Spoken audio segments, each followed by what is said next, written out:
One of the hottest topics right now is returning to school. And there are many variables that influence that, which I've broken down into 4 categories. One is community factors, one is school-based factors, one is disease characteristics, and the other is family characteristics. So in terms of community factors, the biggest driving factor to getting kids back to school is community prevalence. So the higher the prevalence of coronavirus, the less likely we can return to school, and that is the issue right now. Currently, our numbers in Charlotte are higher than the rest of the state because of the density in Charlotte. And in the state, it's about 8 to 9% of tests are coming back positive. In Charlotte, it's been pretty steady around 11%, and that's too high to really open large schools. The other way of looking at this is looking at cases per 100,000 population. And so in Charlotte, it's about 21 to 24 new cases per week per 100,000 population versus North Carolina, which is 18 per 100,000. And both of those numbers are still too high to open most schools. So the community prevalence plays a significant role in whether or not we can go back to school. Of course, the state and local mandates also matter. So the different phases, depending on which one we're in, influences whether or not schools can be open. And then the other thing that influences return to school from a community standpoint is the availability of healthcare resources. So whether or not we have beds and whether or not we have critical care resources available. And that tends to trend with prevalence. So in terms of school-specific factors, there are many things at play here. The first is size. So that has to do with not only the population, the number of students and faculty, but also the physical space because of the need for social distancing. There are also issues related to resources. So different school systems have different resources, and of course, private schools versus public schools. We are going to see some private schools open in Charlotte at about 50% capacity. So those resources are very important. And then student needs, so whether or not a student has broadband, whether or not they have a computer, whether or not they need food and structure, or whether or not parents need assistance with childcare so that they can work. Those things also impact the return to school decision. And then there are other issues like buses and aftercare that also play a role. One of the bigger things that schools are looking at right now is ventilation. So there's some argument about whether or not COVID is droplet or airborne. And the reason that matters is that the airborne means that it's just in the air, whereas droplet tends to more settle on things. So initially we were thinking of plexiglass barriers and different things like that, but that will not work if the virus is airborne. The reality is it's probably somewhere on a spectrum between the two, but that means that ventilation becomes much more important. So as much school can be outside, away from indoor areas. There is a lot of research going into exchange, so how many times a day the air is exchanged from inside to outside. There are different filters, which are expensive and hard to come by at the moment, but that is another option. So ventilation is becoming a really hot topic as far as return to school and also incidentally return to work. And then regular cleaning of common surfaces. So doorknobs, handles, faucets, things that people touch communally. The CDC recently stated that 95% of transmission appears to be more through the air. So only about 5% is droplet related, but absolutely need to be cleaning the doors, handles, faucets, and then if you touch any of those, hand washing. So those are all really important things to consider with return to school. Masking in school is critical. Masks are the only weapon that we have to prevent transmission of coronavirus. So part of return to school should involve masking for students. In terms of other things that schools can do to help mitigate risk or reduce risk of transmission at school, contact tracing really needs to be robust. So they need to be able to identify who came to school sick and then identify who they've been in contact with. And then there has to be an effective quarantine process.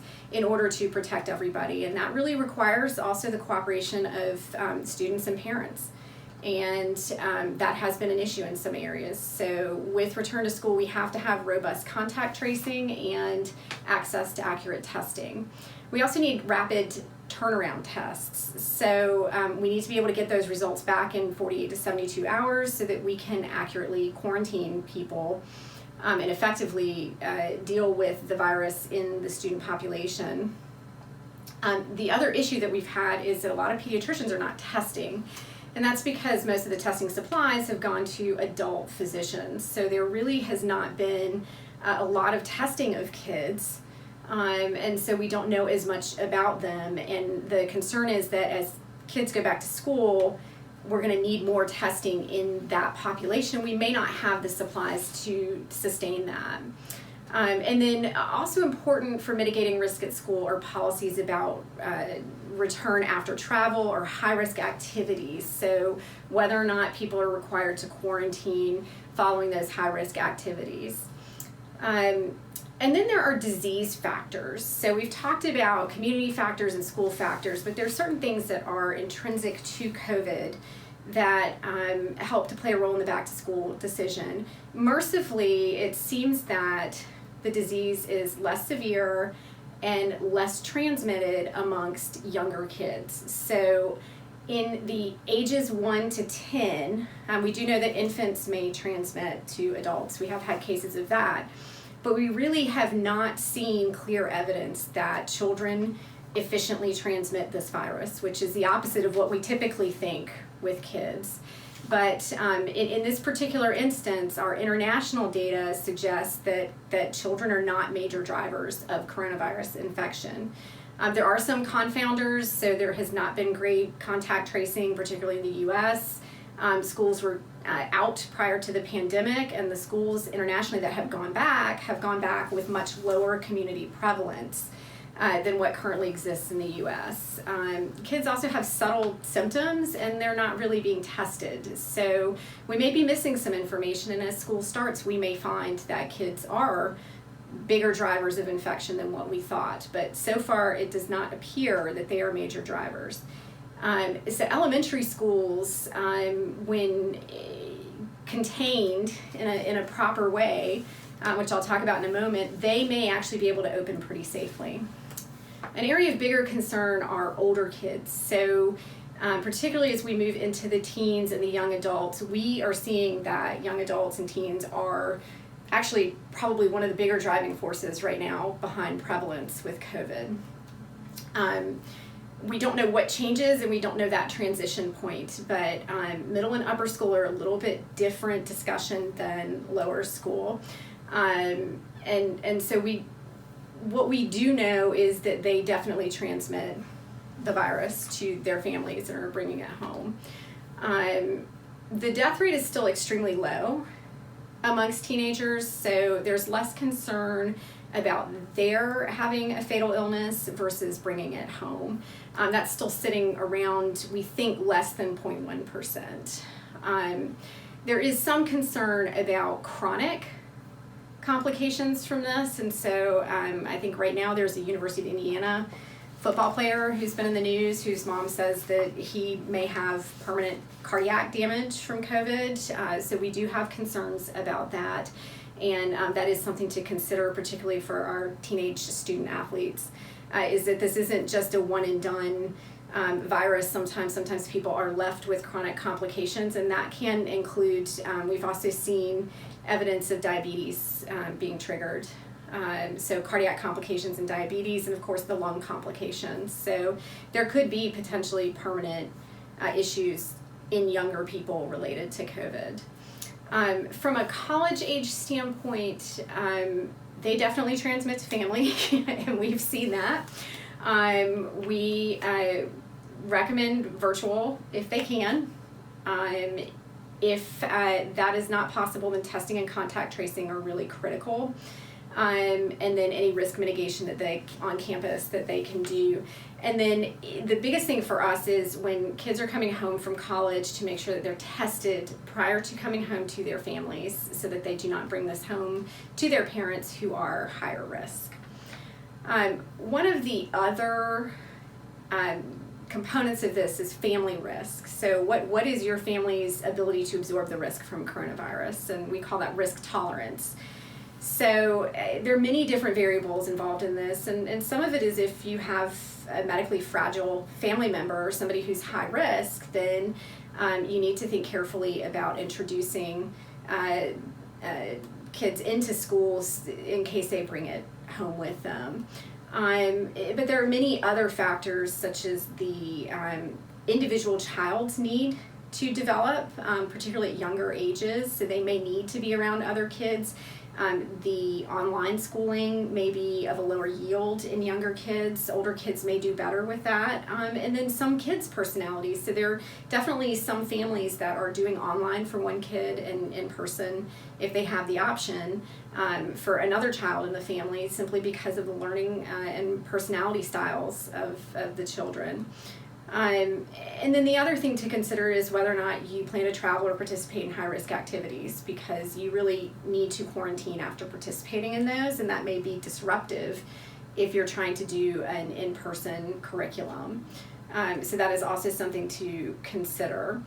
And then there are the other basic things, such as being able to provide food, adequate structure, safe environment for kids while you're at work may influence that decision.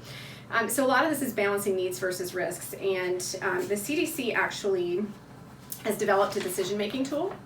And this is actually a really good framework to walk through and think about all the different variables for your family as far as what is right for you. And I think the biggest thing to emphasize here is there is no right or wrong. We're in an unfortunate situation, and so we're basically trying to make the least worst decision, but it definitely makes a significant difference in terms of really thinking about all of these variables and how they impact your family. I do want to mention that there are risks to teachers and staff, and that is something that doesn't always get introduced into the conversation, but there are a large proportion of teachers and staff, including cleaning, facility, cafeteria, technology, library, support staff, who also have families and can take this home to their families. So we need to think about that, and I've generally encouraged, as much as possible to do things virtually for teachers to try and protect them. There are some very helpful tools, which the PowerPoint presentation and the website will have links to, but those include this CDC paper, and then there's also 2 data maps being run by a Harvard collaborative and a Johns Hopkins University that it can actually break down to cases per county, like even down to the county level, and I think those are really good to track and follow. And then the other thing that has come out last week actually was this New York Times interactive, where you can actually put in your county and see, based on campus size, how many people are going to show up that first day with coronavirus based on your local community prevalence. And the most interesting aspect of this is one that that I hadn't mentioned yet, which is in this, if you look at the risk mitigation, if you can get kids into groups of 10 who are isolated and stay in that group of 10 and there's no cross-contamination, then the risk is actually extremely low. And that is the route for lower school that a lot of our local private schools have gone to in Charlotte, is to try to get kids in these bubbles, essentially, of 10 or pods or silos or whatever you want to call them, but that is how they're trying to mitigate risk. And according to this particular program, it looks like that is a potential option. So we are hopeful for kids to return to school soon for 2 reasons. 1, kids need to be in school, and 2, it means the community prevalence is going down. So please contact us if you have questions. We're absolutely happy to walk you through some of the different issues that we've talked about in regards to your specific situation.